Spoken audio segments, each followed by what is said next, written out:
Bonjour, je suis le docteur Mélanie. Si vous avez cliqué sur cette vidéo, c'est probablement parce que vous avez remarqué certains changements, ou peut-être ressentez-vous une inquiétude sourde, une impression que votre corps ne répond plus tout à fait comme avant. Je sais combien ce sujet peut être source d'anxiété, de doute, et parfois même d'une forme de solitude. On a l'impression que c'est un sujet tabou, quelque chose dont on ne parle pas, même avec son médecin traitant. Pourtant, je tiens à vous rassurer dès maintenant, ce que vous vivez, ce que vous observez, est un phénomène biologique explicable, fréquent, et surtout, il existe des solutions concrètes pour inverser la tendance. Il est tout à fait normal de ressentir une certaine vulnérabilité face à ces questions. Dans notre société, la virilité et la santé sexuelle sont souvent liées à des performances ou à des apparences, ce qui crée une pression immense. Beaucoup d'hommes vivent ce silence, avec l'impression d'être les seuls, alors que la réalité est tout autre. Vous n'êtes pas seul, et votre corps n'est pas en train de vous trahir. Il vous envoie simplement des messages. Mon approche, en tant que médecin, est de vous aider à décoder ces signaux. Nous allons allier la rigueur de la médecine conventionnelle, celle qui étudie les flux sanguins et les tissus, avec une vision plus globale, plus naturelle, qui prend en compte votre mode de vie, votre stress et votre équilibre profond. Le corps humain est une machine d'une précision incroyable, mais c'est aussi un organisme vivant qui s'adapte à son environnement. Si vous avez l'impression d'une perte de volume ou d'une baisse de vigueur, ce n'est pas une fatalité liée à l'âge. C'est souvent la conséquence d'une sédentarité des tissus. Imaginez un muscle que l'on n'utiliserait plus.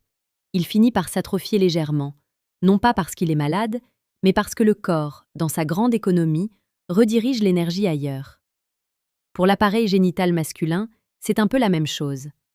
La structure est composée de tissus spongieux qui ont besoin d'être irrigués, étirés et sollicités pour maintenir leur élasticité. Si vous appréciez cette approche calme et que vous souhaitez comprendre votre corps sans jugement, je vous invite à rejoindre notre communauté en vous abonnant. C'est une façon simple de rester connecté à des conseils de santé bienveillants. Commençons par explorer le mécanisme de la circulation.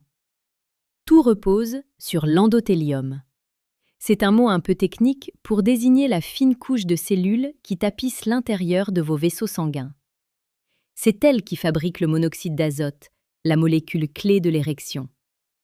Avec le temps, le stress ou une alimentation inadaptée, cette petite usine chimique peut s'encrasser. Les vaisseaux deviennent moins souples. C'est là que la notion de rétrécissement apparaît. Si le sang circule moins bien et que les tissus ne se gonflent plus totalement, ils perdent de leur souplesse. C'est un peu comme une éponge qui, à force de rester sèche, finit par se durcir et se rétracter sur elle-même. La première habitude essentielle, et sans doute la plus fondamentale, concerne la gestion de votre circulation au quotidien. On ne parle pas ici de sport intensif, mais de mouvement. Le corps a horreur de la stagnation. Lorsque vous restez assis trop longtemps, la zone pelvienne est comprimée. Le flux sanguin est ralenti. Pour retrouver de la vigueur, il faut réapprendre à faire circuler l'énergie et le sang dans cette zone. Des exercices de marche quotidienne, mais aussi une attention particulière à la posture, permettent de libérer les artères qui irriguent le petit bassin. C'est un réveil mécanique simple, mais puissant. Ensuite, il y a la question de l'oxygénation nocturne. Saviez-vous que votre corps travaille pour vous pendant que vous dormez ? Les érections nocturnes ne sont pas seulement des signes de libido, ce sont des séances de kinésithérapie naturelle que votre cerveau commande pour oxygéner les tissus et maintenir leur longueur et leur volume. Si votre sommeil est de mauvaise qualité ou si vous souffrez d'apnée du sommeil, ces cycles sont perturbés. Prendre soin de son sommeil, c'est littéralement permettre à son corps de faire sa maintenance automatique. C'est une habitude douce qui change tout sur le long terme. La troisième habitude touche à notre équilibre chimique interne. Le sucre et les graisses transformées sont les ennemis directs de vos vaisseaux. Ils créent une inflammation silencieuse qui endommage l'endothélium dont nous parlions tout à l'heure. En privilégiant des aliments riches en antioxydants et en nitrates naturels, comme les légumes verts ou la betterave, vous donnez à votre corps les briques nécessaires pour produire ce fameux monoxyde d'azote. Ce n'est pas un régime punitif, c'est une stratégie de carburant pour vos vaisseaux. Vous ne verrez pas de miracle en un jour, mais en quelques semaines, la qualité des tissus commence à changer, parce que la nutrition profonde est rétablie. Un point crucial que je souhaite aborder avec vous est celui du stress et de la connexion nerveuse. Le système nerveux a deux modes, le mode survie et le mode repos. L'érection et le maintien des tissus sains ne peuvent se faire que dans le mode repos. Si vous êtes constamment sous pression, votre corps sécrète de l'adrénaline, qui est un puissant vasoconstricteur. Elle serre les vaisseaux pour envoyer le sang vers les muscles des bras et des jambes pour fuir un danger imaginaire. Résultat, la zone génitale est délaissée. Apprendre à respirer, à se poser, à déconnecter le mental est une habitude médicale à part entière. C'est redonner l'autorisation au sang de revenir là où il est nécessaire.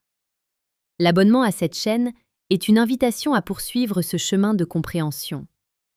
En vous informant, vous reprenez le pouvoir sur votre santé, loin des solutions miracles et coûteuses qui pullulent sur Internet. La cinquième habitude est peut-être la plus délicate à aborder, mais elle est essentielle. La régularité de l'activité. Comme je l'expliquais avec la métaphore de l'éponge, les tissus ont besoin d'être sollicités. Une activité sexuelle régulière, qu'elle soit partagée ou en solo, est le meilleur moyen de prévenir la fibrose des tissus.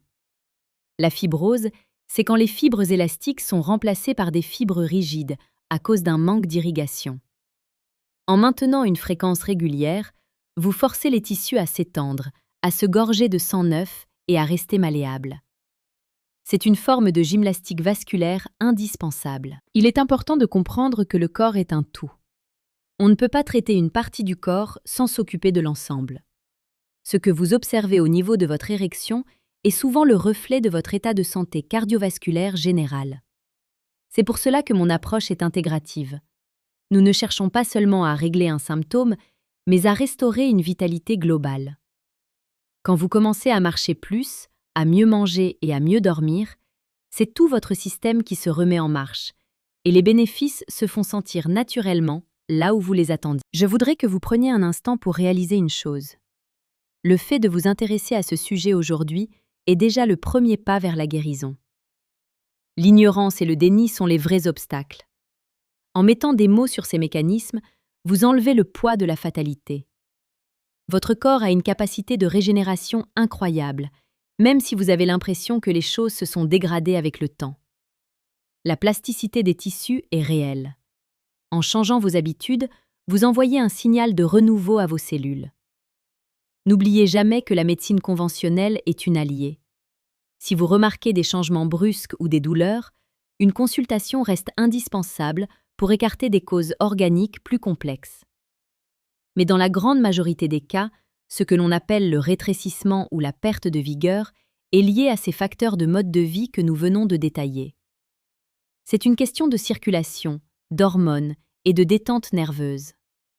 Pour conclure ce moment ensemble, je voudrais vous donner une image positive.